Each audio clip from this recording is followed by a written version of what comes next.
Good morning, good afternoon, good evening, YouTubers. This is Jerry Diamond with How to Get Out of Babylon. I want to revisit, and this is still preparatory to our test, Survival Quotient Test, SQ test, and I may expand on it. At present, it's 11 questions. I may make it bigger. We'll see. Anyway, I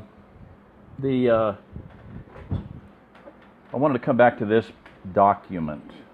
I would like you to download it, send me an email, I can get it to you. It's easy to find online though.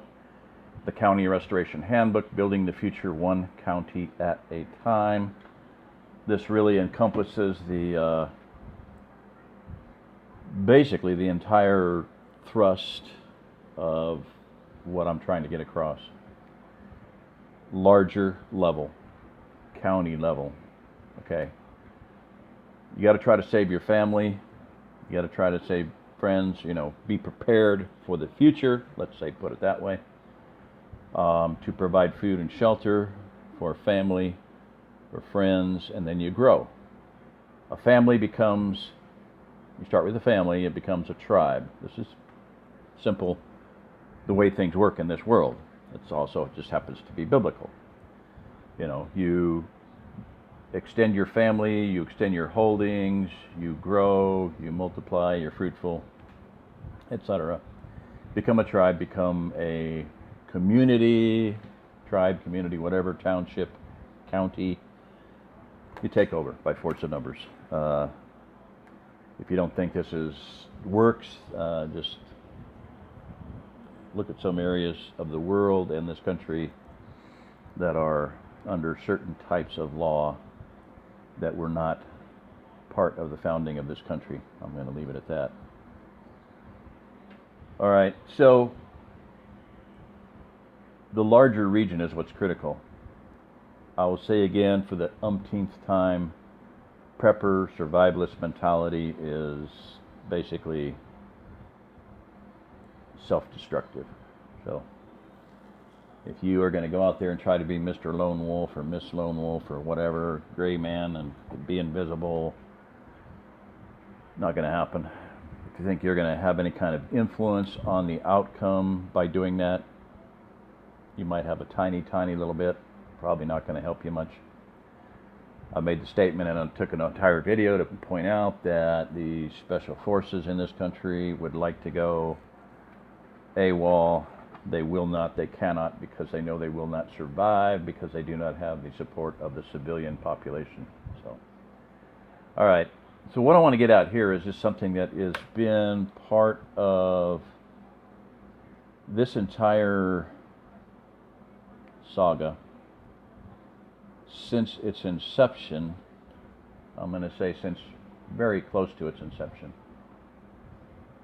I'm just trying to think of, actually it predated it, and I'm just getting nitpicky, but bear with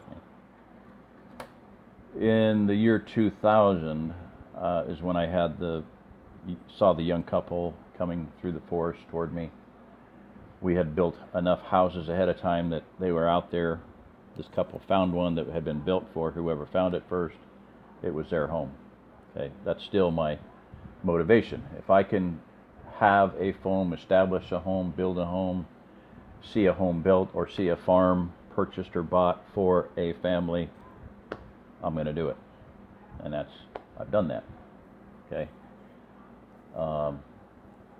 Then that's what we're getting at here, is the location of a said farm that I was part of purchasing. So, all right.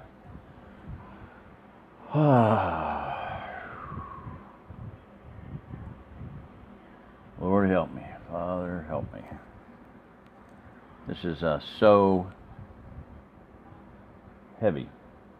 I mean, okay, so going back to the vision, you can call it a dream, but my eyes were open, I was wide awake, it was 3 o'clock in the morning, I was not even laying down, and I see this couple coming toward me, young family. I knew they were refugees. I knew the house that I saw to my right had been built for them. They walked in, there was food, there was fire ready to be lit up, there were matches. canned goods, cookware, silverware, the whole 9 yards. All right, so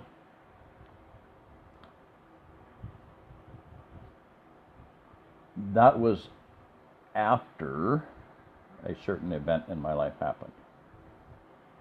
A year later, because while we were still doing preparedness expos in Little Rock, Arkansas, something took place there that gave me the beginnings of research, not the beginnings of how to build a system, but the beginnings of, I just started researching it. So from that time to this, in the year 1999, I've been studying and researching a Tesla-esque, a Tesla technology-based protective negative ion generating system. Okay, that's where I'm going with this. So, and I'm not going to go into a lot of detail because, I mean, even though I got quite a bit out here that I'm going to put out tonight, in this document, the Well-Fed Neighbor-Based County Restoration Handbook, we're dealing with something in this bioregional approach to restoring food security, as you see. And I'm going to read this book, but I'm going to go over some of it quickly. In fact, I may just minimize this and you can screenshot this. Come on. I'll get this out of the way. There we go. That ought to work. That'll work for you, won't it? Sorry to have my ugly face in the way, but screenshot that if you want. Or look it up, download it, and read it. Okay, read it. This handbook was conceived as a gift to the people of Missouri to freely address an astonishing proposition. We, the people, whatever, can no longer independently feed ourselves. By any measure, not one show-me county is still self-sustaining, much less able to supply a diverse quantity of homegrown food for our teeming cities. Not even close. Okay. Now, was a day when Missouri supplied not only Missouri, but we shipped things to the East Coast, to the Rockies, to Mexico, to Canada. The entire breadbasket of America, we exported apples and tomatoes and wheat and corn and potatoes and onions, you name it. Train loads after train loads of food were shipped out. Millions and millions of tons of food. Okay, not that way now. Within living memory, a localized food supply system was the norm all the way across America. You wanted food, you went down to the local farmer. You went down to the farmer market. We have been sucked, weaned away from that. And instead of being weaned with a bottle of milk, we've been weaned with a bottle of milk, and it's been replaced with toxicity. So, thousands of resilient, often vibrant local economies were built upon it. People knew their neighbors, by and large, trusted each other to do the right thing. As little kids, we biked all over town without a second thought. Crime was low, people had time for each other, but now everything's turned upside down. A handshake, Main Street community of my youth, has vanished. The handshake, along with our national food security and countless jobs. What happened? Okay.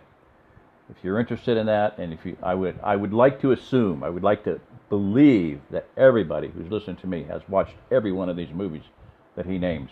The Future of Food, Food Inc., The World According to Monsanto, Fresh. Start there. Some of these are extremely depressing, extremely horrific, extremely gross. World According to Monsanto, for one. Fresh is a wonderful movie. The End of Suburbia, Food Matters, or Dirt, if you still have any doubt about this. Okay, so we're driven by the idea that we got to have fast food. It gets worse. According to World Food Statistics, last paragraph, some 96% of all fruit and vegetable varieties grown a century ago, the people's commonwealth of millennia, has gone extinct. We now suffer a breakdown of continuity so profound, a cultural amnesia so incalculable, we have no name for it. Surprise! You now work for the global casino. You're owned by foreign banks, and China feeds the world. Okay. So, what problems might confront the 320 million consumers of America if we had to feed ourselves again? Mass starvation. Okay. So, what the Well-Fed Neighbor Alliance, the best defense in hard times is a well-fed neighbor, began with a 20-year plan for restoring food and economic security for several million residents of Southwest Missouri. I've always tried to get across, the Ozark Plateau, there's counties in Arkansas, Kansas, and Oklahoma. This is a bioregional situation. It is not Southwest Missouri. It is not the state of Missouri, most absolutely not. It is Southwest Missouri, Northwest Arkansas, Northeast Oklahoma, and Southeast Kansas. So, our bioregional approach includes 30 contiguous counties. Again, I've tried to get through to Galen that's a little bit bigger than that. You're talking 60 counties in the plateau. Actually, Wikipedia says all or part of 93 counties. You're talking 50,000 plus square miles. So, the interface between the Ozark Highlands, woodland, and the Osage Plains is our bioregion. The conditions, opportunities, and obstacles vary greatly from state to state. Well, at least you got that right. Okay. In his introduction, computer wizard Eric Vaught explains his wiki-inspired creation and how to ground your overall security needs in everyday practicality. The links he provides are not meant to be a compendium, but rather to initiate a document you can continue to fill and modify any way you like. Like a country potluck, take what suits, add more of your own, leave the rest for others. Okay. So I want to make this, I'm not going to read all of this. A regional plan requires the creation of an economic locomotive powerful enough to make everything work, and it must be smart enough to resist corporate takeover and or the federal animus or mind. Okay. Community-supported agriculture or, co-ops, et cetera, et cetera, et cetera. This is Eric Vaught. My apologies to anyone on the acknowledgments. I just want to read this for a reason. You'll see why. My apologies to anyone I leave out. This is a work built on the shoulders of many others. Any mistakes are my own. I want to express my most profound gratitude to my wife, Kathy. Kudos, absolutely. Not only for her excellent work on the handbook itself, including editing, graphics, original articles, hours of printing, but especially for not killing me during the course of the project. Thanks to Galen Chadwick and Denise Hay for submissions, footwork, comments, typing, but also for hours of useful discussions and quite appreciated help with chores and farm work. Thanks to Marlene for much needed typing assistance, especially for being an intermediary between Galen and the computer. Thanks to Denise and Marlene for transcribing Joe Maxwell's presentation on pods. Joe Maxwell was Attorney General of the state of Missouri. He's part of this. He's a lawyer. High power lawyer. Jerry Diamond and Alan Busick for excellent submissions. Alan especially for photos of his projects and an endless stream of informative emails. And he still is doing all that. He still has projects going. Jerry Diamond for his treasure trove of information in the Sustainable Cedar County group and occasional but very insightful comments on drafts. I wanted to help more. I just couldn't handle the wiki part and I was busy with other things. I am now reading this document and find out that they used some of my information. I'm not got no problem with that. It just amazes me. This is the synchronicity of what I want to get at here tonight, is the synchronicity of that happened to begin with, and that I haven't seen it. I have been not allowed to, I didn't know it for all of these years, and now after all this time with this farm right near the center of the Ozark Plateau River system, I've just now seen this, or maybe I read it and forgot about it, thought, oh, whatever, I would think I would have absolutely freaked out when I saw it, what I'm going to show you.